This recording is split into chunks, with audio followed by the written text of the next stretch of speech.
Hola. Happy Tuesday. Kevin Hale here. ERRT Radio. Tuesday night bites. It's me rolling solo on this. I said Tuesday night.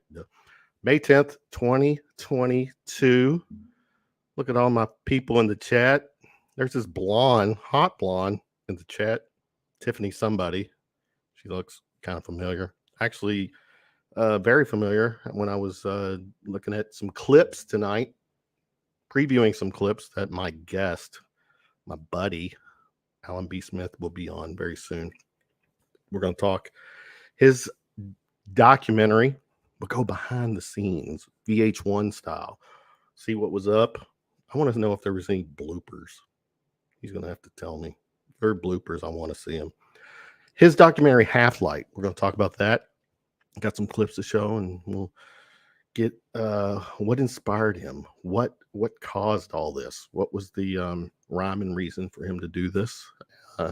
We'll talk the latest UAP phenomenon. In case you all didn't hear, you missed it, you're under a rock or something.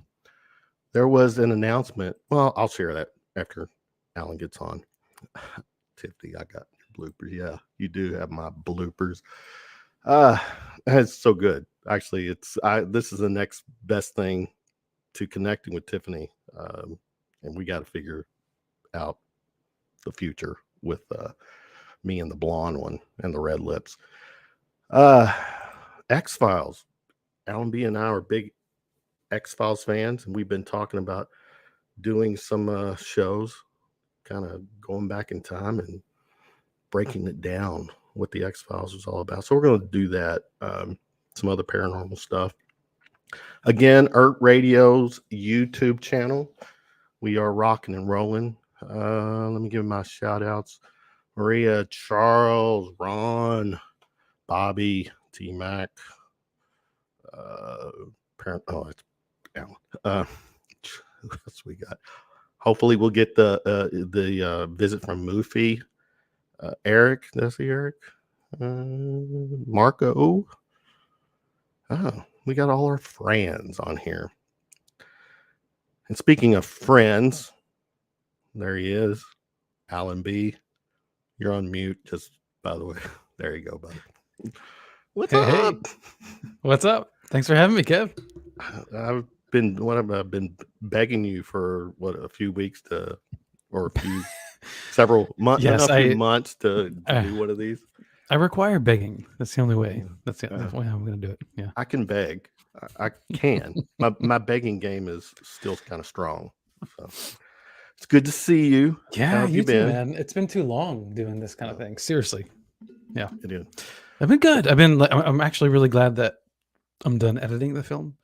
Even though the process I love, it was just a long time of trying to fit it in, like every spare hour and second that I had, which means when you're buying a new house and a property and adjusting your life, it's like it takes away from all those things and a full-time job. So it was like, I had no time, and now I finally have some time, which is cool.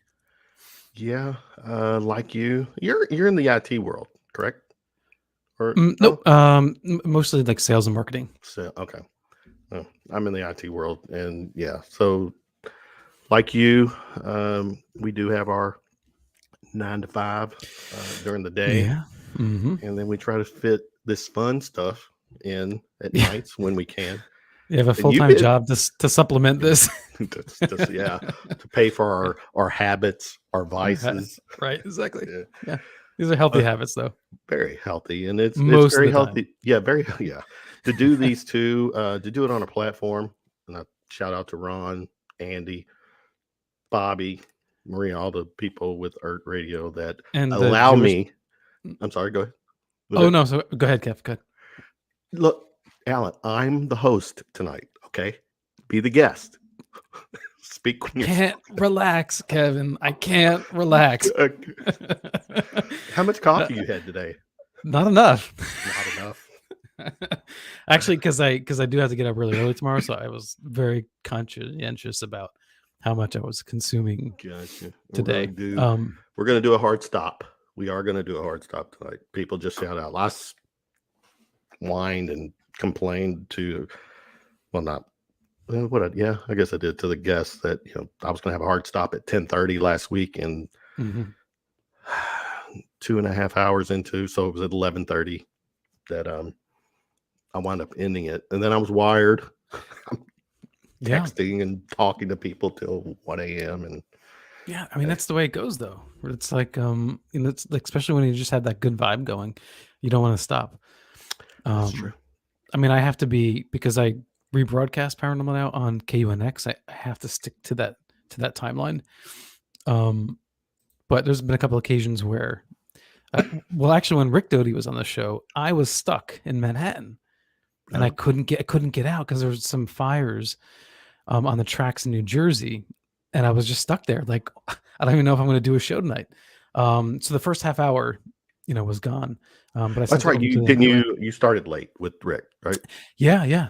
And it's supposed to be a solid 2 hour because they just take that recording and then repost it, Mhm. which forces them to now figure out like how to fill in that half an hour. But there was only one other show I think that I went over a few weeks ago, and but Sev Talk, who I interviewed last week, Mhm. like we had so much fun. That was She's a good. great She's interview. good. I like Yeah. her. And she's a Well, cat person, which is good. she's a cat person. Um, one other thing, we'll talk about this eventually. One thing that we do have in common, or had in common, is Mhm. KGRA, Oh, I thought you were and going to say and love and for each other, but okay. well, that goes without saying. Yeah. So, Okay. um, Yes, but we love that. We love the yeah, X-Files. Yeah. yeah, and we just well, let's go back in time a little bit. For people who are just getting to know you, which I think most of the people do know you, but for people who will maybe watch this later, uh, what was paranormal is in your blood. It's ingrained in you, but why? Is it based on experience? Is it just fan? Yeah, I mean, I guess that's kind of what runs through. That's part of the motivation for Half-Light is that I mean, I really, because this comes up all the time. I think it goes back to, obviously we're easily impressed upon when we're children, and for me, I was definitely influenced by movies of the 80s and reruns of Close Encounters of the Third Kind, on TV, because back then, like in the late 80s and 90s, when a channel got a contract, whether it's for like Star Wars or Close Encounters or ET, like ABC would just run that thing over and over again, or TMC or whatever it was, so you can keep watching it and watching it, or HBO later. And I think that was definitely an, like, I try to divide it into two sectors. Like, that is like a nostalgic emotional impression that those movies had on me, but the more rational curiosity came from actually seeing a UFO. And it was pretty far out there, so it wasn't like I saw windows. I didn't see the metallic material or anything like that. It was like a glowing orb. But um when you actually see something, then it's like, whoa, I need to find out what the heck is this all about. And I think Yeah, that just and opens when up you see one. something too, and you do your quick check boxes. It's not Mhm. that. It's not that. It's not that. Yeah, WTF? right. I mean, Yeah. I was so curious about the subject. Even as a kid, I used to carry around like a little notepad, and then I would like interview family friends and, have you seen the UFO? Oh, really? Like, and I would write something. I wish I had that pad now. It's gone. But yeah, like that's where it all started. And I think that, and then it was, for me, it was just like a series of things. So you had the movies, then I had an eyewitness event, and then the X-Files came out in the early 90s, like right after had this sighting. So When and where was the sighting? it Remember? was roughly around 91, 92. Okay. I was about 12 years old, and X-Files came out, what, 93. 3. Yeah. And yeah, it was co-witnessed. I had someone to corroborate that, a friend of mine who saw it as well. So even though when we talked about it recently, our memories are slightly different. And that could be because of time, or how we remember things. But he and I both saw these two. I remember seeing two UFOs, but there was one that I remember in particular moving, like it would like just shoot across the sky, stop on a dime, shoot across the sky, stop on a dime, and then shoot up like a star in reverse, like a falling star in reverse. Not a comet, not swamp gas. Definitely. And seagulls, unless it's Jonathan Livingston seagull, it wasn't doing that. Not a flock of seagulls either. Right. No. Sing the song. Yeah, and I think the closest explanation could be something like temperature inversion, but it really doesn't. It doesn't explain the angular and aerodynamics. It's just like the way it moved. It wasn't nothing organic about it at all. Right. So, yeah. So what about? I never asked you, Kevin. Have you ever seen a UFO? Not that I know of. I guess I'm just not at the right place at the right time. I probably seen swamp gas. I have seen comets or shooting stars. But no, not. Well, I have to say it's definitely not swamp gas, because this was in the Pine Barrens of New Jersey, and we weren't near any cranberry bogs or anything like that. So, I think it might have been it's swamp gas. It might have been this fog or smoke from this bomb. No, I don't know. From a bomb.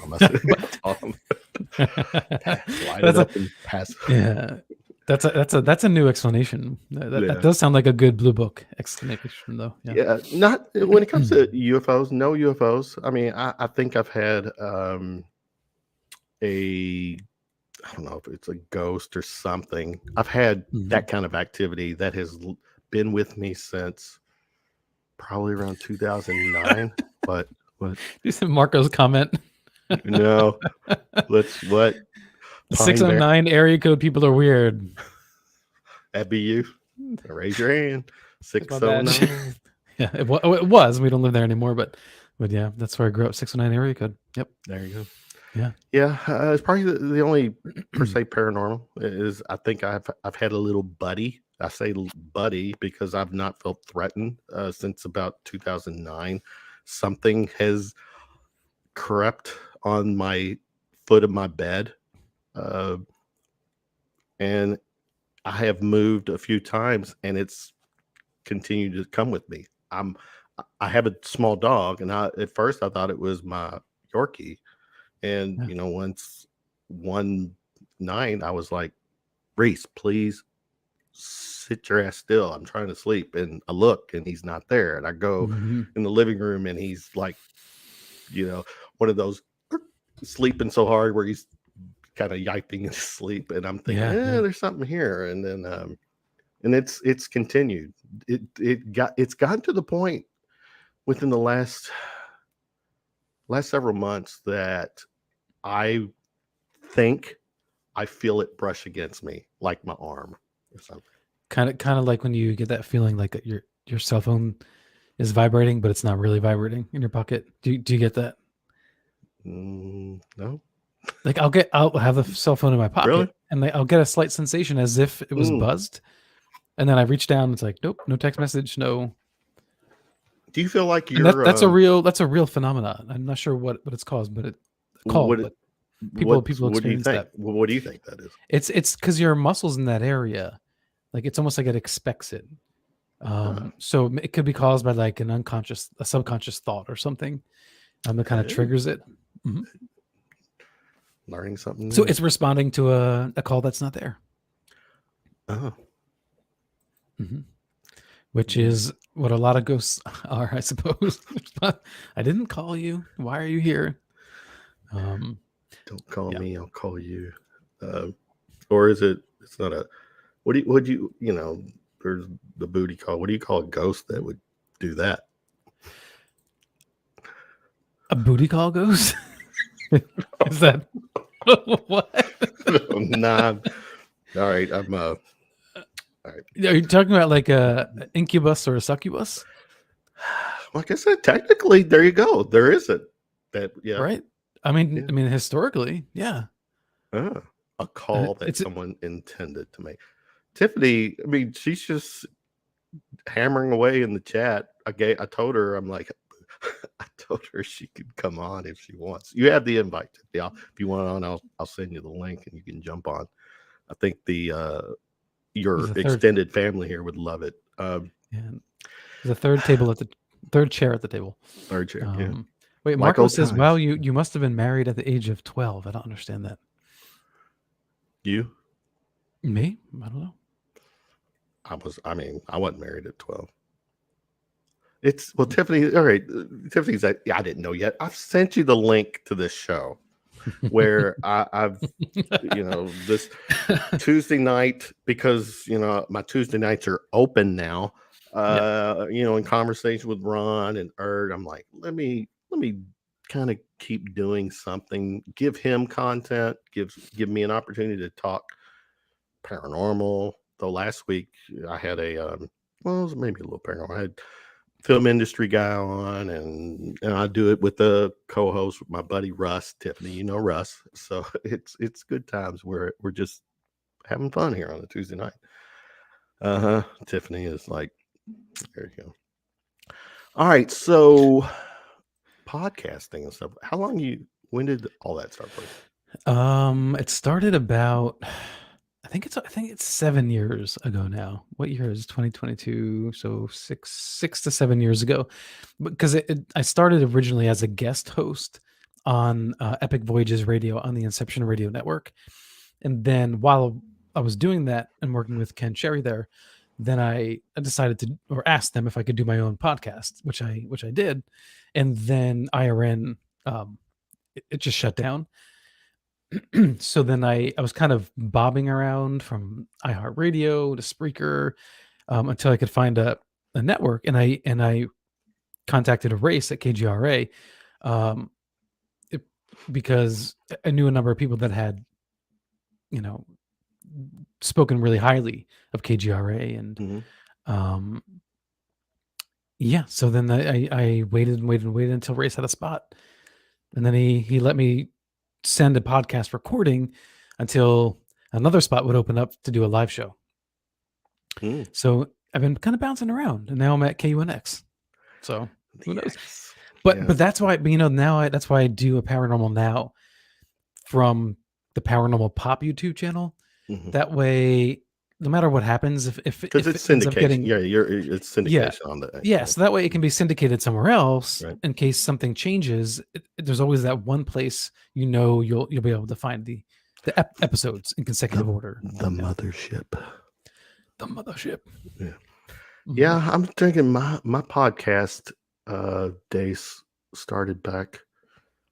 I think it was either late 2020, 2012 or 2013. Blog Talk Radio. Yeah. Yeah, Blog Talk. Yeah, the audio, everything was just painful. But it was a start. Yeah. I can say one of my early Blog Talk Radio shows, George Neri was a guest on like the first year of the podcast. That is so 20 cool. minutes of his time was amazing. That is so cool. I love it. I'll own that. Definitely own it. So podcasting, what's the are you doing? Is it going the way you wanted to, you expected it, or kind of, sort of? Yeah, it's slow going. Like the channel subscribers and all that is going up, but it's like very slow. Well, you did take a hiatus too. I took a 3-month hiatus, and it's reflected in the statistics of the podcast, like the audio podcast downloads, because I was at a certain numbers, and then when I came back, it was like way lower, and then it took a while to get those numbers back, and so where I am now is pretty much where I left off like 6 months ago. So so now we're building up from there. Yeah. I mean, the truth is that for every one of these, there's dozens happening right now. And exactly. So I'm not doing these to compete with anybody. Though Dolan, put up your dukes. I think he has his Tuesday night show. You've got Dolan. Come on. I'm not in Dolan's league, but I do it for fun. Again, this doesn't pay my bills. or come close to it at No, all. I'd be homeless. We'd be homeless. Like, yeah. We'd be under, you and I would be inside of a cardboard box tonight. But there's something to be said about having the time and commitment too, which because you and I both work full-time jobs and have other things that we have to take care of. So because you'll say keep talking, because it's not just going live for an hour and 90 minutes and then shutting it down. One show, one show a week, and sometimes I have more than one guest in the show. It takes up, like, I'm thinking about it all week long, and it takes up a fair amount of time just getting prepared, looking for the guests, scheduling, doing the thumbnail, getting the bios and putting that description together, and it all takes a little bit. It's not a crazy amount of time, but it does kind of eat into your week a little bit, and that's just one show. So there's no way that I could be like other YouTubers that like their channels explode because they're posting 1-2 videos, so much shows content. a day. Yeah. I'm like, I can't, there's no way. I'd have to quit my job to do that. Well, Tiffany has a question for you, and I'm gonna just pull it up. I don't want you to answer it yet because I think this might be a nice little segue to show one of these clips, and maybe we'll just, since she's here, we'll do that one clip where you shared where she's on. Sure. Was there anything you wanted to add to the documentary that you were not able to? So hold that thought. Give me the quick and dirty on what Half-Light is. Okay, so the quick and dirty starts with the origin story, which is the pandemic. And during the pandemic, we were all just communicating via Zoom and Skype and StreamYard, and I was doing these like little mini video bites and things, and then I kind of thought, instead of spending my time on this little video and this little video, we have this time, and we're doing all this stuff virtually anyway. Maybe I can do like a mini kind of documentary, with a series of interviews, and then it kind of built out from there. And the original idea was really kind of just like a love letter to the paranormal and like the community. And that's why, I had people that I'd recently had on as guests and or people that I've had a good relationship with. And that was the foundation for the film. But ultimately, my own personal philosophy is definitely woven through it, because you're asking the questions and you're also editing the final cut. So, my voice is in there, it's just not heard. And so I wanted to relate, because once I started thinking about the fact that, hey, let's talk about why we are all doing this. And then that just led to like the effects of the experiences we had, how the way we think is influenced by just listening to people's paranormal stories, reading books, and how that kind of encourages us to maybe see life, approach life a little bit differently. And so like all these thoughts kind of were building up. And so then I created this series of questions, and then I asked, 12 different experiencers and or podcasters about it. So that was it. And ultimately, I think what comes through is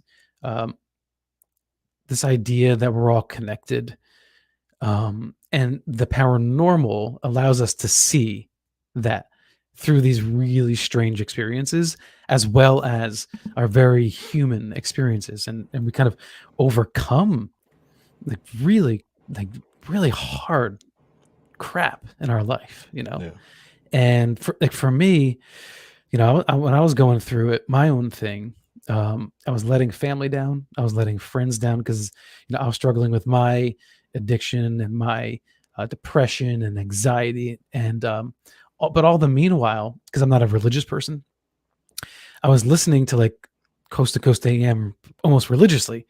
Like I had the podcast download on the subway to and from work every day, listening to it live at night, and it was that show and then other things after that that kind of was like this sort of undercurrent of things are so weird and life is so unknowable.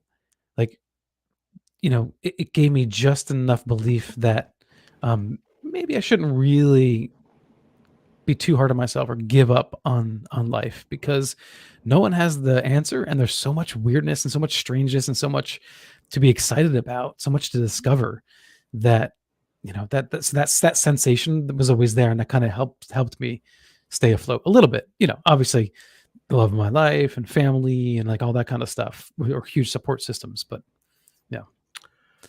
I'm with you, totally with you. I've been in the dark in the past where lost, and fortunately for me, I came out and had a moment where I woke up and saw light. So let's dive in to Half Light, since T-Mac is in the house.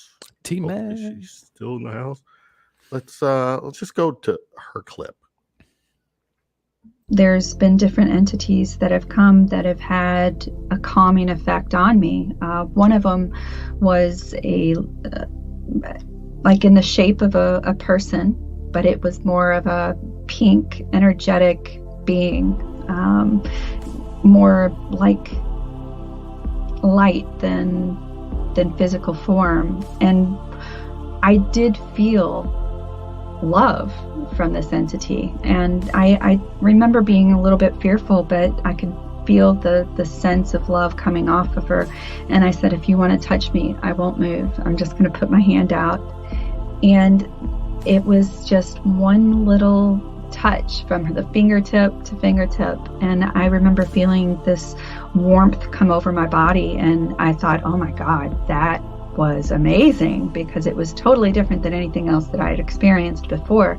I'd never touched one that I could remember. And I think that it was to let me know that there are good things that can come from these experiences. I go to pagan circles, and there'll be 25, 30 people there in a circle, guests and things, and someone will say, well, before we start the ceremony, does anybody have a special intention? I came into one circle and said, I make this offering for every being, everywhere, every when. And the person after me said what she said. It's big. It's the most powerful force in the universe. Don't spoon it out by the spoonful. Okay? That's love. Don't spoon it out by the food. That's a great line. It is a great line. That's a great fucking line. I love that. Yeah.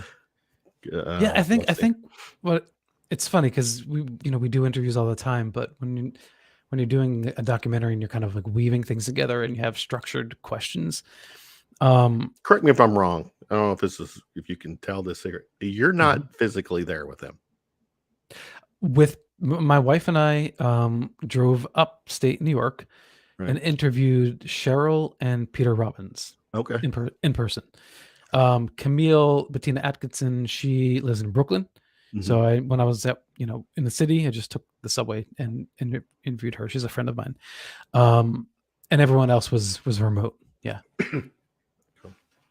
But the thing was, it was a hard thing to decide, because the way I formatted the screen with the interviewee framed, even though we filmed Cheryl and Peter in like a high definition camera in person, it didn't make sense to just suddenly have those two people like full screen. And Camille, so that's why everyone's formatted the same way. I like that. And yeah, so Tiffany had to shift the camera. Yeah, well, that was the thing. You have to make it feel like someone's in there. So it's weird, because you're like, okay, look this way. No, look that way. No, look this way. We're like, you're actually at this time. Yeah. You're. I mean, it's not just. I'm there virtually. Yeah, you're there interviewing them. Yeah. Cool. But it's funny, Tiffany. So go back to Tiffany's question. Yeah. There you go. If I can speak to more of like a technical side of it. Oh, go for it. I think that I would have loved to actually had modern computer and like real, up to date software. Because the computer I was using for this is from 2011, and then the software that I was using, Final Cut, it's just way out of date, like the updates, and I somehow there were like all these glitches and things that were in the software, like transitions don't work, and so like I had to do so much manually to try to make certain effects work, and like some of the graphic arts and whatnot, motion graphics. So it was like really, really long and tedious. That's what killed me the most. That's why I'm never doing another documentary again unless I have new stuff. Because that killed me. It was like, and to export, like if I wanted, I couldn't even watch it in the editing timeline to see if there were any mistakes. Every time I had to review it, I had to export it. And then that export would literally, if I had to export the whole thing, it could take like 2 days. Yeah. And I have to wait 2 days, take the export, then watch through it. Oh my God, it was so tedious. Yeah. I was going to say, I can imagine. What was if there was how much time did it take you to pull this off? Legit, not like you started in 2020 and finished in 20, but literally how much time? Actual. Oh my God. Well, there were periods where I wasn't working on it at all because we were moving into our house and moving out of the city. I don't know. Like, if you're going to put it into like work hours, hundreds, man hours, hundreds. Like, really? Yeah. I mean, because there were days where I come home, we do the basics and spend a little time together, my wife and I, and have dinner. And then I come up and I'm there for like, it's 5, 4, 6 hours, 2 hours, depending on the night. Some nights I just don't go to bed until like I'm finished with a task. Like I'm going to finish this tonight.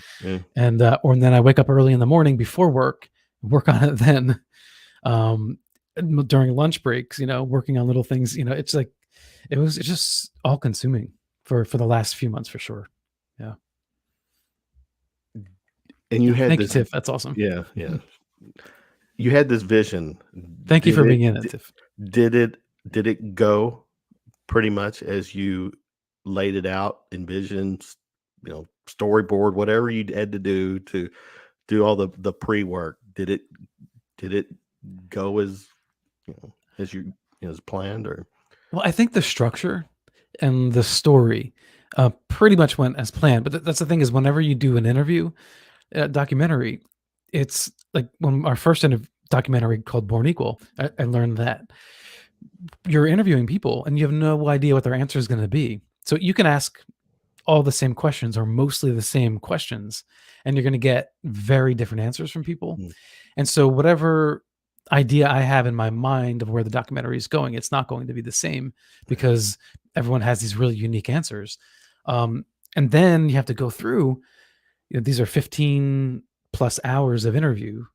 So I have to like watch them, write notes, and then try to work. And then like I would have just like pages spread out, like, on the floor or on the bed. And I'm like trying to like, piece this thing together. Yeah. Be honest, was Tiffany the most difficult one to work with? Did she would say, cut? I need to switch sides. I want this other profile, or no.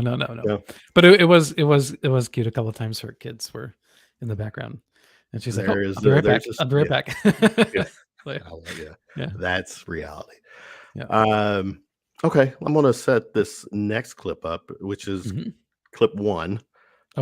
Any precursor or anything you want to share before I hit it? Oh no, I do want to just add that what I would have loved to have done, and again, it was because of my limits of technology and budget, like virtually no budget. I was just, going along the way, purchasing a little this or that, like, as I went. I would have I had so many ideas, and I had like all these notes and all these ideas for graphics and imagery that I really, wanted to be able to elevate it visually even more than where it is. The concept with the astronaut, in the beginning you see the astronaut, and then several times throughout the story, the astronaut was there to represent every person, okay, and that makes sense. And that's why you see it when a woman's telling a story or a man is telling a story. The astronaut is there, and it's representational of anyone. And I tried to make the astronaut as non binary or non-gender oriented as possible, so that you can just interpret that as you are. If I had a budget, I would have done more with the astronaut. Yeah. and a assistant to the director, and catering, and Yeah. wardrobe. Even doing a trailer. Like, I haven't done a proper trailer because it's just, I would have loved to have someone do that for me. But I'm gonna give you straight up props. That the music, that vibe. Oh, thank you. Great. Yeah. Well, that's the thing, is you spend a lot of time, like, a lot of the video that you see is video that is free. Like, I found it online for free, Right. but because I wasn't willing to pay so much, X amount of money for you have to spend hours looking for the right material. Right. If I had a budget, I could just go into these different websites, punch it in. Oh yeah, $75 for this clip, $200 for this clip, no problem. But I didn't have that, so it just took like that much longer to do it. But I used Fiverr, the website Fiverr, and I looked for musicians who in most cases had music that already fit the vibe, and then it's much less expensive to do it that way. There you go. All right, this next clip, let's roll it. My soul ached to know what I saw, what I had experienced in those moments I wasn't here. And I wanted that feeling again. I wanted to go home. That's what I felt like the most amazing warmth that I have ever experienced in my life. And I wanted to feel it again. And if I was here having this human experience, I want to know how I can feel that way. Because that's how I want to be. That's the essence of how I want to feel. And I would like others to feel around me. Yeah. Amberlynn. Yeah, she really opened up and shared a very, very raw and horrifying experience that put her on the path she's on now, which is a beautiful thing, but you would never want that to be something that anyone has to experience, in that kind of abuse that she went through. But I think, and again, it's like, what's amazing about this is how people take these different experiences and are able to rework them into a it's like taking something that's rotten and creating an admixture, and then creating these little bricks, and then rebuilding their own pathway from muck, and turning it into something really, really amazing. And yeah, I was gonna say, I mean, goodness knows, Tiffany's been through some stuff too. It's amazing. And I think that's what makes this documentary really hard to kind of market or discuss in blips, is because it covers so much. And it's near-death experiences, life after death, shadow people, ETs, alien abductions, psychic medium. It's all in there, it's amazing how what I want the layperson to get from this, because all of us in the community, we know how these things overlap. But what I really wanted the layperson to understand, that I wanted the layperson to like come across this, watch it, and be like, one, the people in this community aren't all crazies. They're human just like us. They have very real human experiences that they're able to navigate sanely, considering they've also had paranormal experiences. Right. And for them to see how all of that can overlap and be a place of wellness, not a place of fear all the time, and schizophrenia, or whatever labels people put upon it. Right. P-Psycho, your makeup looks great tonight, Kevin. Keep the blush light. I'm working it, Kev.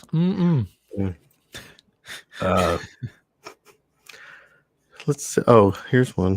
Maria says, as you mentioned in the beginning about shadow people, she could see. What does that mean for someone that is a healer like yourself?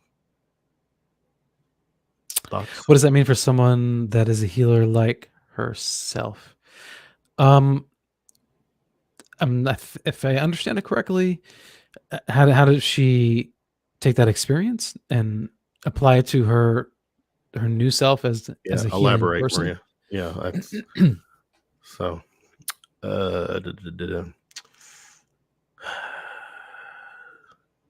get back. I mean, I think what she learned from that is, if I can, infer, I would say that it's that an experience can be misinterpreted, and so if you can misinterpret something that is not good for you, you can also misinterpret something that is good for you, and I think that's what we see with a lot of experiencers.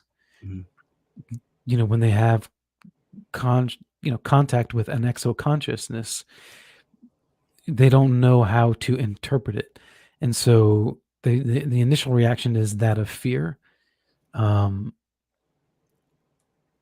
but then later they decide that, oh no, I was being taught something about myself or about humanity, and so I guess in that sense there's a progression from her childhood with shadow people to now. You people that are connected. Yeah. Tiffany says it right here. Just because it looks scary doesn't mean it has malintent. And Tiffany discusses it in the film, where she gets a sense of peace from one of these beings, because she was kind of, in a more panicked state, and they helped her find this sense of love and peace. And I always wonder, is that means they must have some understanding of love in order for them to do that, which tells me that, this is probably not some kind of, inorganic robot that is soulless, that whatever these things are, they do have feelings, because you have to be able to relate to some degree, even if their minds are more elevated, even if the way they experience emotion, their version of rational thinking might be different than ours.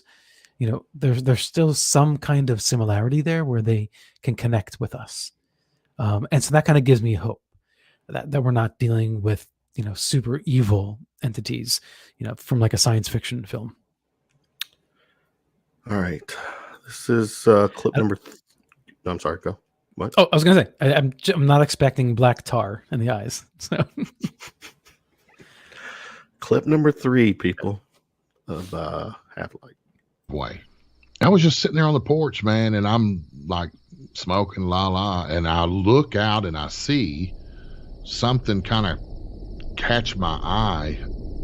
I didn't know what it was, but I could see it, and it was moving. And so I kind of locked in on it, and I'm looking, and it turned out to be what I perceived as 3 human outlines, like a silver lining around the outer edge of a man, what looked like a man, a woman, and a kid walking up the street.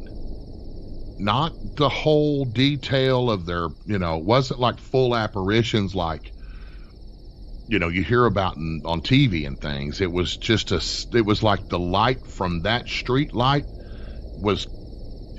they were catching that light on the edge closest to them. If the light's over here, this side was what was lit up, the outside edge of their head and their arm. And the further away they got from the light, the dimmer it got, the dimmer it got, and the dimmer it got. And I remember thinking, in the movies, when something like that happens, like they'll look at whatever they're holding or smoking or eating or drinking, like, does this got something in it or something? I looked right at my cigarette like, wait a minute, you know what I mean? Like, is there some additive in this that's causing me to, become imbalanced? I honestly didn't know what I couldn't process it right then. What would qualify as my first paranormal UFO event was certainly my childhood UFO sighting. It happened in Rockville Center, Long Island, a little village about 30 miles east of Manhattan, where my sister Helen and I grew up, and was a very unambiguous daylight sighting involving 5 silvery white disc-shaped objects in a very precise V formation. I had somehow managed to repress the memory. It overwhelmed me. It made me break down. It upset me tremendously. And I finally calmed down knowing that this had happened. Yeah. So there's so many compelling stories. It's crazy. Well, for starters, Yeah. Ray says at the beginning, let me make sure I heard that right. Let me just play this at the very beginning, what he said. Way. And I was just sitting there on the porch, man, and I'm like smoking and Smoking Lala. Is that Lala? Is that like code that's for? No, that's not like smoking LSD laced cigarettes. No, it's like blah blah blah. La di da di da. You know, just chilling out. All right, I don't know if y'all talking code or anything. Nope. I mean, he's just chillaxing. Yep. Chillaxing. I used to be a smoker, and I used to like that. That was my favorite part of smoking, was like the solitude. Like at any time you can be like, I need to go out and get a cigarette, you know, no matter what you're doing, and then people just let you go, and you can have a little time to yourself. You were a smoker, not no I more. Was. No, it's been years. Really? Yeah, I can admit that's not a habit I picked up on. So. No, it's and good for you. Yeah, I mean, I smoked pretty heavy from late teens to early mid 20s, and then on and off, you know, for 10 years maybe. Yep. But I've been clean now for a while. Yep. I just put in the comments the actual Half-Light documentary, the YouTube link. It's been out. Oh, thank you. Yeah, a week. Has it been out that long? Yeah. Last Saturday. Yep. Yeah. And you mentioned the music, and I did want to mention that Septembrio. You don't hear their music in those clips, but their Michael Hill's songs are essential to the documentary. In fact, when I originally was imagining the documentary, from the very beginning, his music was playing in my head, and that kind of helped me actually shape the structure of the film because of his songs. So enormous amount of gratitude to Michael for you have this is a friend, right? Someone you know. Well, yeah. Well, Michael Hill and I were virtual friends. You know, for the record. Yeah. Yeah. Well, Race quit too, right? I think it's been about 2 years. I think maybe longer. I don't know, but yeah. It becomes a part of who you are. It's really hard to quit. But anyway, so Michael, Septembrio.com, if anybody is curious. Septembrio spelled with a Y. I put it in the chat. Okay, cool. Yeah. You know, his music is awesome. It's so moving. And we met virtually via Instagram. I think I came across his account, or he came across mine. I'm not sure now. And then that's how we connected. And then eventually I was like, hey, can I use your music for bumper music in Paranormal Now podcasts? And he was like, yeah, sure. And that's how it started. Yep. Cool. Yeah, my love for the music. My love for music is equal to my enthusiasm for the paranormal. Actually, to be honest, my music is more than the paranormal for sure. If I had to have a paranormal encounter or listen to a great song on my last night, it'd be music. I'd always go to music. It's my go-to. So many times. Well, like I work from home, so the TV's not on. I have music on all day, every day. Yeah, you know, I suppose if it was my last day of life and I knew that, I would probably spend time in nature, you know, with my loved ones, and or with music playing. Yeah, like listen to your favorite songs, that sort of thing. Yep. There was a question. There was a thing from Charles, I think. Okay, go back. Is that it? This it? Yeah. Charles Is it, says there's a big vocal part of the paranormal community that is convinced that the others are evil incarnate. Comment, please. yeah, I think that they're the minority, Charles. Just from my own experience. I'm sure you remember Lisa O'Hara when she first came out to talk about her experiences as an abductee. It was this is not okay. This is really what she would categorize as abusive. She alleges to have bruises on her body from some of these experiences. But the thing is, and it seems to me to be healthy from the way I receive, is when others came around her, other abductees, and had that kind of community, she kind of took her experiences, and I saw it in real time, how she in the words of Ryan Sprague in the documentary, kind of renegotiated her relationship, and that happens to a lot of experiencers. And is how much of that is self-soothing, just trying to make yourself feel better about the experience, because that kind of helps you deal with the trauma, or is it a revelation, like an uncovering of something that's much deeper, that seems like a trauma to a degree because you didn't understand it? I don't know if it's the best parallel, but I had one really, really like horrifically bad psychedelic trip, and one of the moments that's on my bucket list to do. I've never done one, but you gotta be like, I know it's super controlled, everything. It's got to be planned and not something I'm on the spur of the moment. Yeah. Well, basically, I overdosed. I took way too many mushrooms, and it was just like, these were strong mushrooms. It was just whoa, and I had this experience before, like, I started like going crazy in my head. I had this experience of like a download, like it was like the universe was literally downloading, and it was so intense. Like, I had my hands over my head like this, and I ended up on the ground, like on my knees with my head to the floor, like, and then I started weeping. It was that intense.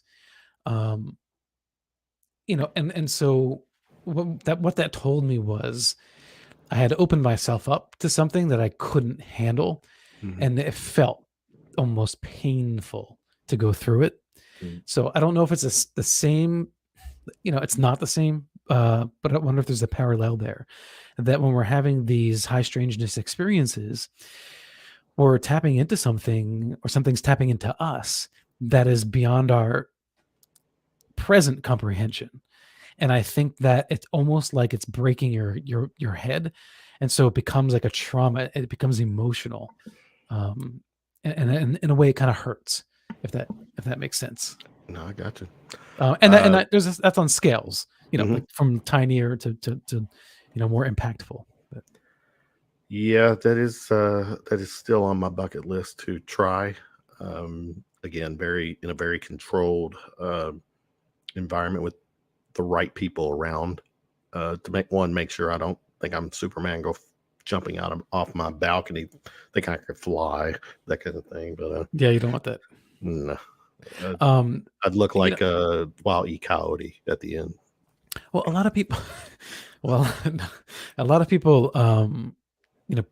support DMT, because if DMT is smoked, but it has a limit, of like 10 to 15 minutes max. Yeah, and then it's over.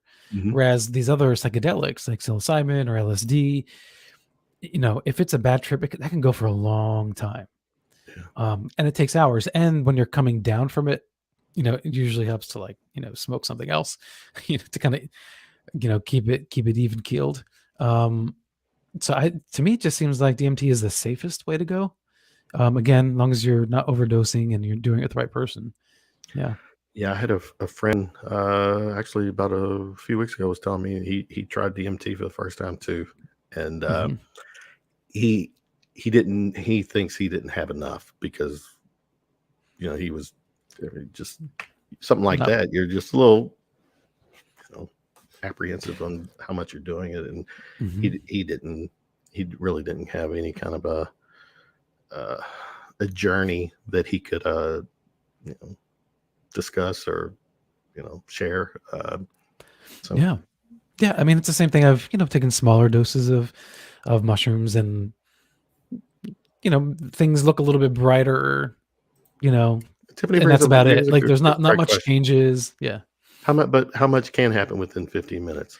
And then she follows up, but does time really matter in the moment? I think that's the great. that's the important question, right? Very. So, I I like mean, that. again, I can't speak from my own personal experience, but I have had, an ongoing interest in this for years, Mhm. and the stories I hear they tend to be an interaction with some other consciousness. There's always some other consciousness that presents itself at some point. I'm perhaps you have to have a certain dose to kind of like click over into whatever that realm is, to cross over that veil, and then that's when it happens. So it varies from elf-like people,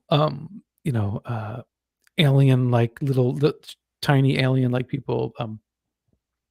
I've heard things of like things that look almost like jewels, but they're it's like a consciousness that's communicating with them, geometric patterns and all this kind of stuff. Now ayahuasca is different. Ayahuasca tends to be a much more psychological journey, and there are spirits that would present themselves, and this is best experience with a shaman, someone that is guiding you through the process, because that it's very much like a metaphysical psychotherapy.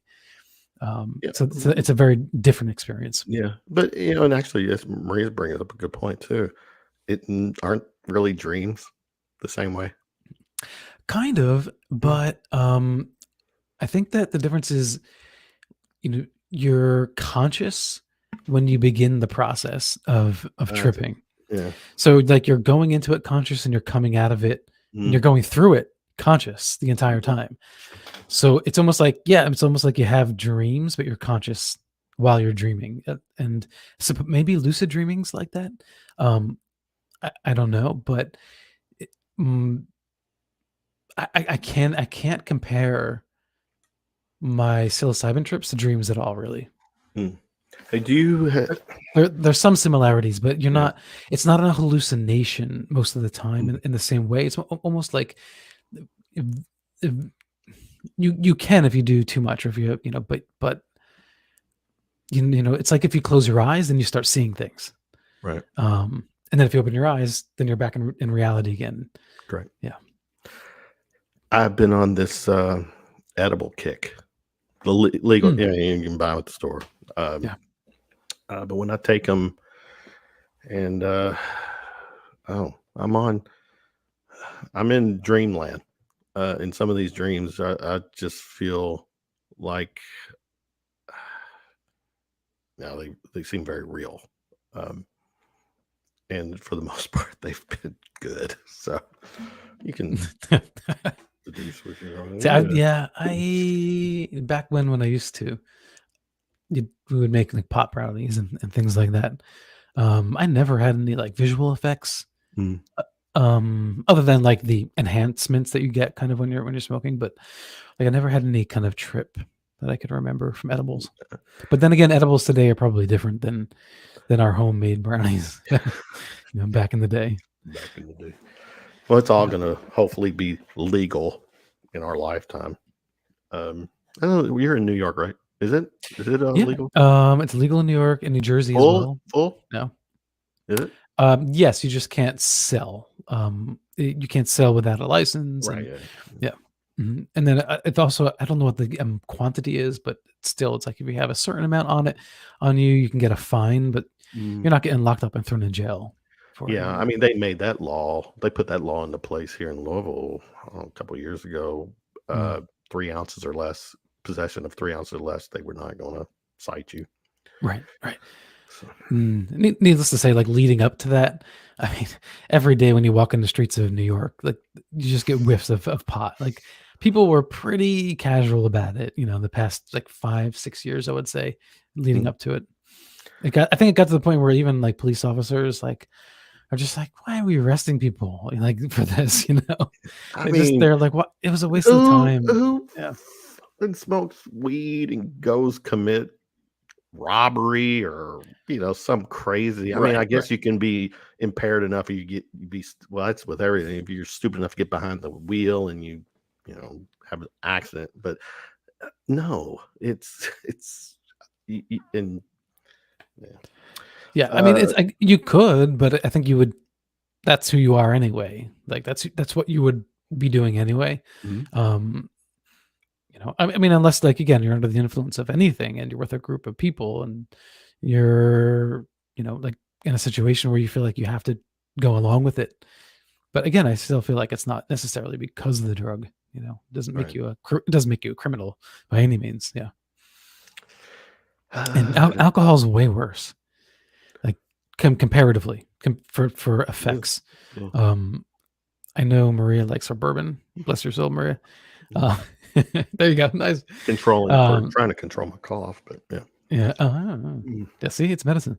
But there's no doubt that there are way more car crash and deaths caused by alcohol.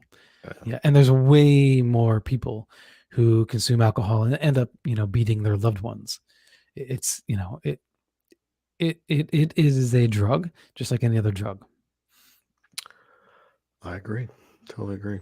Though less addictive, obviously, than others, but can be very addictive for some people. Switch gears. Today there was a very cool story that came out about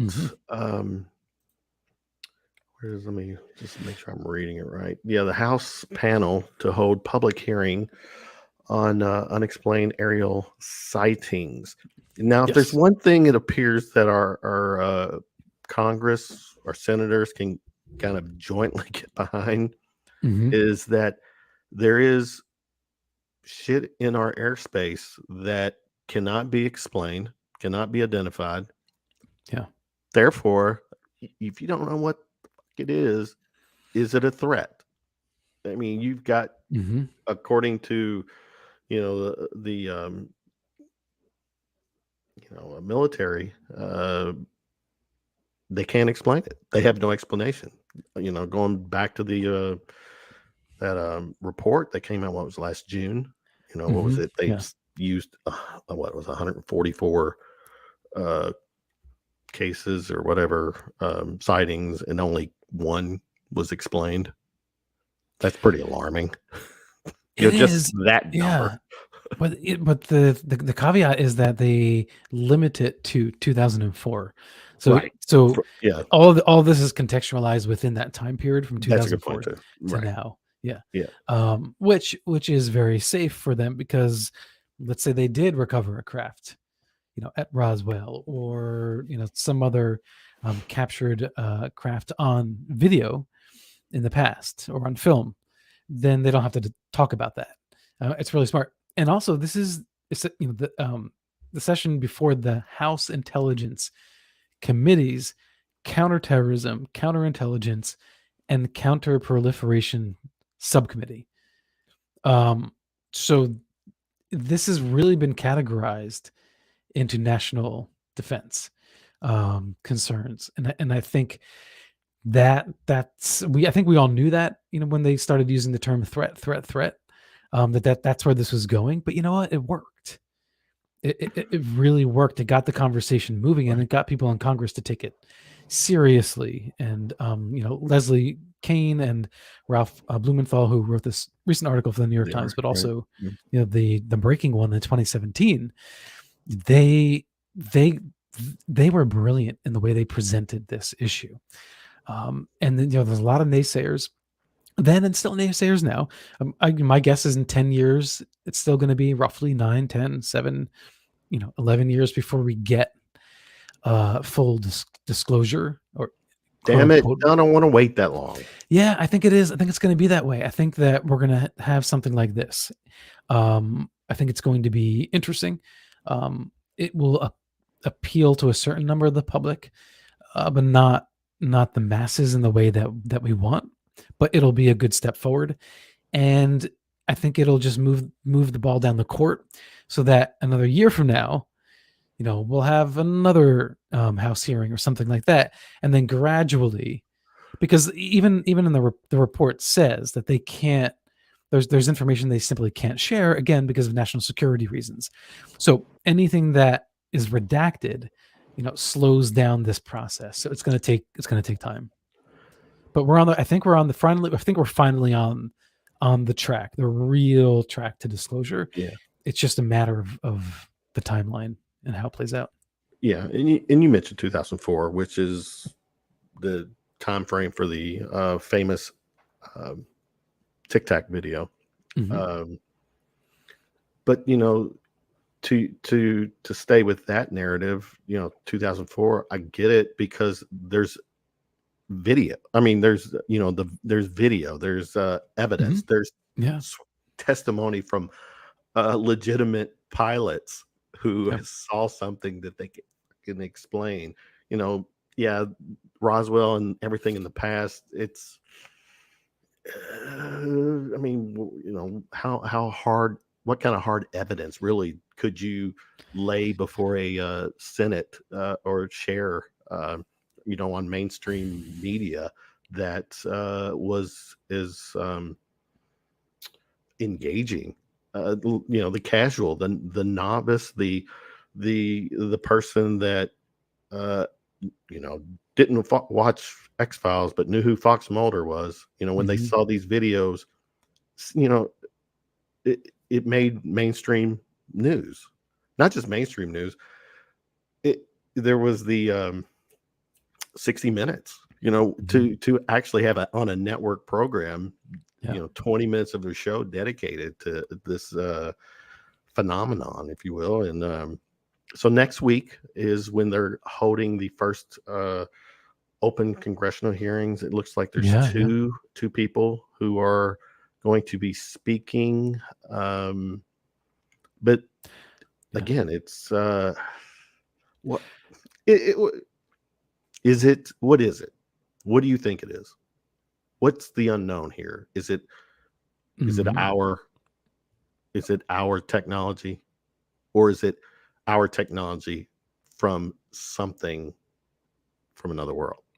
Did we reverse engineer something? I think that's possible, but I think that it's also not our technology, because my guess is if it was only our technology, if it was only some like crazy, super advanced tech like that, the Pentagon, as reluctant as they are, as silly some of the people that work there are in their denials in the face of truth, like trying to deny Lou Elizondo's role and existence, which was absurd. I think that they would be fighting tooth and nail, and I think that if it was indeed our craft, they would make an argument to Kirsten Gillibrand and Marco Rubio and Andre Carson, and behind the scenes go, guys, like, we can't do this. This is our stuff. You're exposing our stuff. This is nuts. Yeah. And I think they'd be fighting tooth and nail. That's a great point. I think it's gotten to the point now that even they. Okay, so imagine the U.S. military recognizes that there is this other thing flying around in our skies, right? You have one person in a position, and then 10 years later, someone else takes over the position. Each person that comes in is thinking, I'm going to solve this problem. Mm-hmm. However many people that is collectively. I think after, like 40 years, people are just like, the people in the Pentagon are going, we give up. Like we can't catch these things. They're they're outmaneuvering us. We don't know what the technology is exactly, because maybe they did capture some kind of reverse engineered craft, right? That might actually be a different type of craft or technology than what we're seeing these UAPs being caught on FLIR cameras are. We don't really know because we don't know. But I think that, that they're finally like, okay, fine, we'll give some wiggle room. Let's bring this forward because, hey, maybe we'll get a budget increase, for this, for, R&D. You did a show recently with Rick Doty. Did this, and I wasn't able to watch the whole thing, but did this come up, this whole, where we're at today? Did you get his take on? Not that much. No, because I was focusing mostly on his story. Because again, we lost that half hour, which I was kind of allotting in my head, like 15 minutes to cover the UAP thing. Not missing time. Right, but not missing time. Right. But I missed time. And so what was interesting was kind of like what you're talking about, this old, like, is there old footage of these things that are out there? The footage that Fox Mulder is chasing down, that's, was under lock and key. Was it Edgar Mitchell? I think that them talked about seeing a film of a UFO landing in, I forget the base. I think it was in Nevada. And then he's like, it disappeared. He's kind of credible, right? Yeah, no, he's definitely credible. Yeah. And so we've got all this kind of film that's out there that you will not see until the whole public and the whole government is on board. And I think that that's why they're doing this public hearing, because you have to, even as from a congressperson's point of view, if you want the public to take this seriously, you need the news media to take it seriously too. Right. I forget her name, Erin something on CNN. Burnett. Erin Burnett. Yeah. One time it just bothered me so much because people on the news, anchors, were taking the UAP task force report, the whole thing, pretty seriously. Mm-hmm. And she went all in on the snicker kind of, all right, and now we're talking about UFOs. Ha ha ha. And I was like, what are you doing? Like, what are you doing? It's the wrong direction. Everyone else is already starting to go this way and you're stuck in the past. Mm-hmm. But there are still people that are like hanging on. They won't accept this reality. And I think that's why you have this public hearing. Again, it's like the soft, slow disclosure, like warming people up to it and allowing the media to take this in bite sizes, right. and to bring it to the public in bite sizes responsibly, hopefully. And then we'll get there. And once everybody's on board, then maybe you can do that slow release of, footage pre 2004. I'd love to see that. Speaking of, the 2004, I've maintained this mindset or thought that Colonel or Commander Fravor seems to be legit, straight up. Yeah. He saw something in 2004 that he couldn't explain. He it was the typical pilot. I want to fly that thing. It was just something crazy. Mm-hmm. He, as a commander, I would just think actually it was, I guess, 13 years when the story came out, the video came out in 2017, and he kind of went on these podcasts and stuff. I remember watching him on Joe Rogan and on probably 2019. But I would just think to this day when he talks that he still doesn't know what it is. I would just think that somebody might go, Dave, it's ours. Stop talking. Just stop talking. It's ours, or it's not. Whatever. And then, as a patriot, he would. Oh, okay, gotcha. Yeah. But that's not what's happening. That's not. No, and I think that's because there's a little bit of a fatigue in the Pentagon, and I think it's also generational. I think you have people in the military, people in the government that grew up totally open-minded to this stuff. There's all that talk about the CIA funding films in Hollywood to acclimate the masses to, and we do know that the CIA has funded some films, but if that's the case, then it worked. The public is there, and that also means our politicians are getting there too, and they're not afraid of it. I think like the previous generation, not afraid. I should say they were afraid of it, but I think the previous generation just thought they could crack this thing, and the recent generations are going, let's give up. Oofy. Stop talking and you'll end up in the barrel at the bottom of the lake. With chains. Wait, who's name dropping? Yeah. Isn't there still like a small amount of conservatives within the Senate, Congress, whatever, that don't want to go there, don't want this to be explored, or rocks looking under every rock because of that whole religious devil angle? Is that still kind of a thing? I know it was a thing in the past where really there was conservatives that was clearly thinking that these are demons, or this is from all that. Is that still kind of happening? Or yeah, I mean that's what Charles was asking about earlier.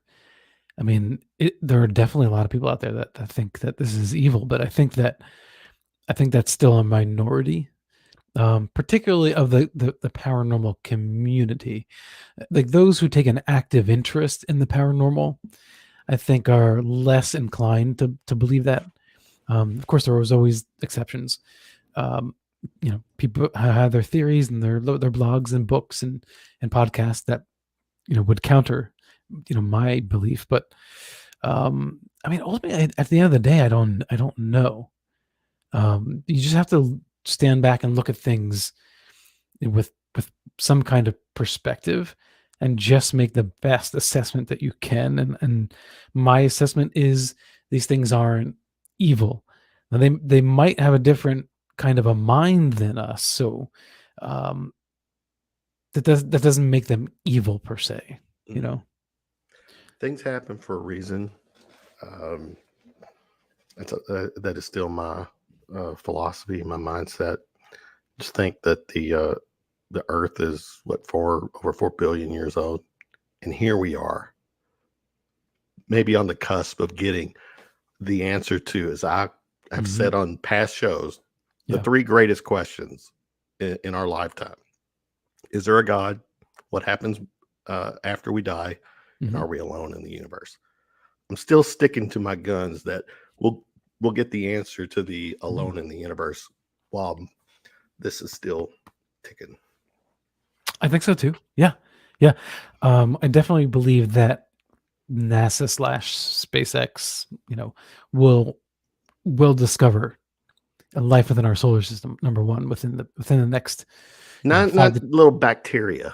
Well, I'm just saying that in the next 5 to 10 years, that's going to be, confirmed. And then I think in the next 5 years, we will confirm biosignatures of atmosphere on planets in other solar systems, hopefully thanks to the James Webb Telescope. And we're going to start seeing that data this summer, which is really, which is really exciting. And maybe it'd be as late as September and October. I don't know, because I know that it takes them a long time to analyze everything. But the fact is that we're going to be learning about this soon. And I think that this is all good timing, because while you're warming the public up to the idea of taking UFOs seriously, by the time that happens and you start getting people warmed up like they are now NASA comes in and is like, hey, look, there's life out there. This is amazing. How cool is that? I think it's kind of working out. And I think that there's something to be said about the slow pacing of disclosure. I mean, maybe they're trying to keep in step with science's progression. in this matter, so that you, instead of just saying we don't know what UAPs are, they could be aliens, it's easier to say that if NASA has already said there's life out there. It's a fact. There's life in our solar system and there's life out there. And now if you can say that as a fact, it's no longer the Drake equation issue, right? I think it's way easier than to say to the public, well, we've proven life exists out there. Maybe it's not so crazy that life is visiting here. So I don't know if that's true, if that's what the plan is, but if it is, I mean, it makes sense to me psychologically. I mean, think about it. Switching gears to the X-Files real quick. There was a conspiracy. There was a plan. Mm-hmm. Is it a colonization of the planet? Is there a timeline? Is there a cigarette smoking cancer man out there that's running the show, kind of thing? Well, I think there used to be. I think they're kind of used to be. Yeah. Look at Philip Klass. I mean, he was a writer, I think editor for Aviation Magazine, and he was doing the bidding of the government. I mean, you had people behind the scenes, pulling strings, actively trying to dissuade the public from believing in this stuff and debunking it. I mean, that was an operation back in the day. I think that has waned significantly over the past 10 years. And just tells me that the people behind the scenes, it's a change of guard. It's a change of sentiment. And again, maybe it's just they've been waiting for science to be able to, corroborate there's this idea that aliens are visiting Earth. I don't know. But I think it's exciting. I think we're getting close. I do think we're getting close. My thing is that wouldn't it be cool though? And is Rubio our modern day Fox Mulder, if you will? No. Or I'm joking, Corey, but wouldn't it be cool if it was just somebody who just not someone within the we want go ahead. We want someone like romantic that we can like look to, like I don't know, Rubio in a red Speedo. You're not feeling that? No, I'm not feeling that. I mean, it's got like any kind of movement. It's always nice to have someone like the civil rights movement. You had Martin Luther King, right? It'd be nice if we had a Fox Mulder for the disclosure movement. I think the closest person you have, honestly, is Stephen Bassett for the disclosure movement. Yeah, that's it. There you go. As wrong as he has been in his many predictions, for him it's not about right or wrong. It's him about driving the message home, keeping people inspired, keeping the energy going. And so I have an utter amount of respect for the tenacity that Stephen Bassett has in the face that the best ufologists will have conversations with him, be like, you got that prediction wrong, and he keeps going, and I love it, man. Yeah. We're gonna shut this down soon. I saw Ufi had a question. If do you want to get that, or is it this one? Yeah. Ufi, is it reasonable to expect all hypothetical ET races to have an agenda of some sort? I'd say yes, but elaborate. What do you think? What say you? So the word agenda is used a lot. Like Jim Marrs started the trend with the Alien Agenda book. And I think there's an assumption that they all have this agenda of some, and I've always thought that, one, we hear the agenda with one, which would be messaging to the humans, like, get your crap together, and also, life is beautiful. Like there's a whole, spiritual realm that you guys need to level up to. And then there's the other one, which is I think just scientific study. I don't know if you can call that an agenda, other than I think we're a curiosity to these other species. Fair. That's fair. And I think that's probably the majority of encounters that we see in the sky and visiting UFOs. Ron asks, when they are not here, where do they go? I think they go on vacation. Yeah, yeah. Like, enough of these humans, getting out of here. Going to the beach. Yeah, yeah, like the beach, like in Contact. That was a beautiful scene. But no, I think they go home. I think they go. It's like us, when we have people that go to Antarctica and live there for 9 months, however long, and then they come home. And I think that we're dealing with creatures that can be home, within days or a year, however far, but or moments. Yeah. If they are transversing through, into another dimension, then maybe it's Earth 5.0 that they're living on.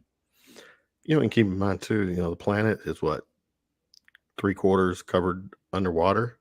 There's still parts of the world that has never been explored.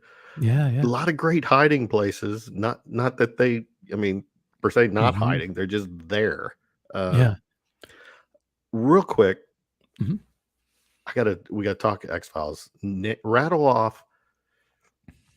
Are you Monster of the Week or the mythology guy? Or which one do you prefer? Okay, so there's two these are categories within two categories. So there is the rewatching this series over and over and over again category. In that category, I think it's Monster It of the never Week. gets old. I can watch all of them, but there's more Monsters of the Week than there are mythology. True. So by default, it's Monster of the Week, because it's just we're watching episodes, and I love the X-Files and mostly Monster of the Week. But I think I have to go with primarily the myth arc. Yeah. Same. Yeah. With that, there's the Cancer Man. I still am upset that Mr. X got killed off too soon. Yeah. I don't think they knew what they had though at that point in time.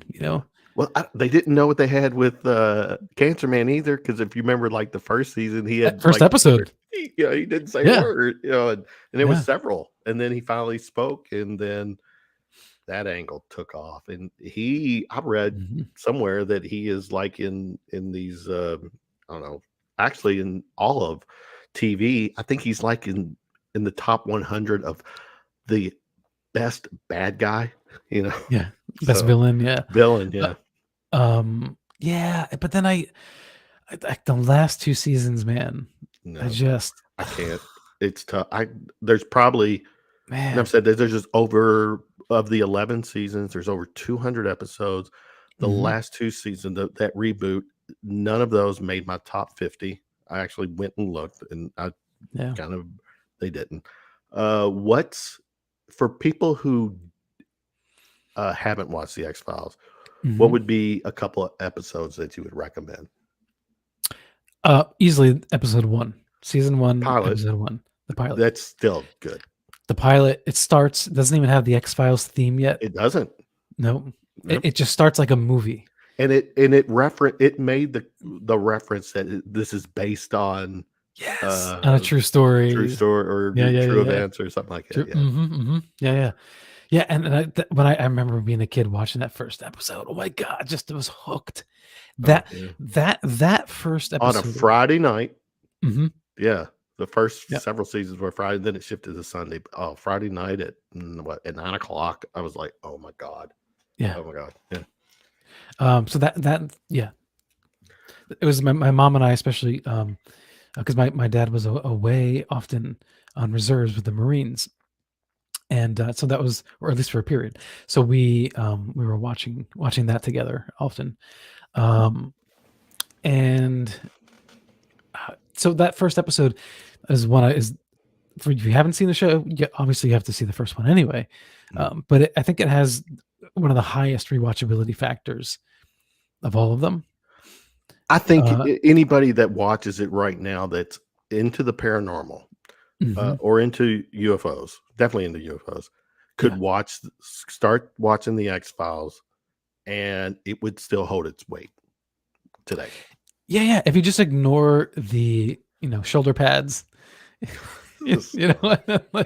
the really big boxy cars, it does hold up. And you have cell phones, not using the I same mean, that's way. a good but- point. It was 93 when it first came out. 93.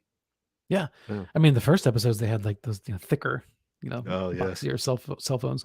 But I love the first X-Files movie. Fight the Future. Fight the Future. Great. The second one, ugh. No, I didn't like it. The second one First was one just stayed with the whole fucking I UFO thing, know. and then the second I one know. just like tried to go monster of the week, but it 'Cause- wasn't a 'cause- monster kind of. No. But yeah, it was just a bad person. yeah. The movie still, I think the movie still holds. That first one, It holds up watchable. really actually, well. that's a good point. If you haven't watched the X-Files, watch that movie. It's X-Files Fight the Future. It came out in 98, which was right in the middle of season 5 and 6. And what was cool that the season 5 and 6, the storylines of the last episode of 5 and the 1st of 6, played. That was a continuous story, if you will. So Yeah. I think also the Blessing Way. It's a 2-part episode. And it had it 3, right? Is it 3? I think it was. So the last two episodes of season 4, 3. 3. 3 going in first, yeah, I think first it was episode a of season 4. 3-parter. Yeah. Mm. Yes. Yeah, that's one of my favorites I watch. Yeah, I've probably seen that episode the most. Yeah. Yeah, I've well, there's this channel that I have Sling TV, and one of the channels is Comet. So every night from 9 till 1 a.m. So they 4 episodes a night. They just will play the X-Files, every episode back to back to back, and I'll watch as I can. But yeah. I mean, the movie. Oh, I'm sorry. No, go. If you got a few more minutes, I got a few more minutes. Well, I just want to say that the movie, you got me talking about X-Files. I can't stop. The movie, I think, was a quintessential Mulder and Scully. And when you like some of my favorite, that she still experiences shit, but refuses to buy into it. Yeah, they're still in that mode, which I appreciate. And like my favorite moment of Scully of the entire series is the moment where Mulder's stuck behind the, spoiler alert, the vending machine room door, the break room door, whatever that is. And she suddenly realizes, oh, he's in there with a bomb. And she just takes the lock on the door. Yeah. The lock on the door has been. Yeah, I know. Yeah. Yeah. And then she takes control of that scene. And she like that moment where she's like, just make it happen. Yeah. Just pick up that phone and make it happen. I was like, damn. Like that. That movie. That's a good point. Like it gives you chills. Like, Fight the Future came out in 98. If you want to spend 90 minutes or so of really, that movie does sum up, but definitely summed up the X-Files for the first 5 seasons. And we're going to, you and I will get together and start talking more X-Files and go into shows. And stuff. Well, there might be, like we've said before, there might be a chance for, I would imagine a streamed series on maybe Hulu or something with the X-Files, because Gillian Anderson did come out recently, and because previously she's like I'm done with that, and she was like, you know what, if you change who's making this, which is kind of a weird, I'm paraphrasing, but it's got to still be Chris Carter. Chris Carter has to. She was like, basically the writing was trash. Yeah, it was totally. And she was like, the way previous comments, she was talking about how. And it's true. And, it's not, you can kind of forgive it for its time period. But even as X-Files fans, it did get to the point where like you kept using Scully with the pregnancy and using like her getting like, she was always like the victim. And then like in the last 2 seasons, like she's pregnant again. And we find out it's not, spoiler alert. It's not their son. But so she was like in vitro raped by the cigarette man. Like what the heck? Like it was so disrespectful to one of the most amazing, in my mind, the most amazing female character on television or film ever. As a team, those two Like, who else can like, oh match my them? God. So basically she's like, if you fix all that, and like get some new writers, then she might come back. Yeah. So we'll see. Because I'd like them to clean all that up. Just Could they like do it in a movie? maybe, Just a yeah. third? Yeah. Maybe that's Just instead of dedicating a season, or just dedicate a few, I don't know, a month or so to make a movie. yeah. They've got it in, Cancer Man, is he dead? I mean, how many lives does he has? He's I been don't know. killed many times, and he keeps Yeah. coming back. Yeah, great characters too. Yeah. Krychek. Oh, I was just watching one episode. Mhm. That was so good, so good. Yeah, she was hot. I'll tell you what. Yeah, I was into Scully. Yeah. Yeah, one of the few redheads. She Yeah. was. So, all right, my man. All right, brother. Give us a shout out for yourself. Where it's in. I've got it in the description. Where Yeah. I links, mean, if you, but go ahead. yeah, if you wanted to watch the film, it's on paranormal youtube.com/paranormalpop. You can watch Half Light. And yeah, it's there for the taking. Hopefully it'll be on other platforms soon, but that's where we're starting, YouTube. I got your link tree up, and you got a lot of links, which is, I guess, is what tree. you're supposed to have. It's a tree. ABS, it's always good to talk to you. You too, brother. Shout out. I have to give a special shout out to my blonde bestie, T-Mac. Thanks for hanging with us. You were great in the documentary. Tiffany, we need to talk. It's time to move forward. You and I are kind of like a odd version of Mulder and Scully. So yeah. But you kind of are your own version of it. I like it because you do lean a little more skeptical, Kevin. I'm not. Yeah. It's no. You've got to win me over. I got to be dazzled. Mm-hmm. Wine and dine me. Alan. Everyone listening out there, you need to set up a buy me a glass of wine, not a buy me a coffee, but buy me a glass of wine. Yeah, we'll do that. All right, guys, thanks so much for doing the chat with us. Thank you, everyone. Bobby, Andy, everybody at ERRT Radio. Until the next Tuesday Night Bites, everyone take care. Be safe. Peace out.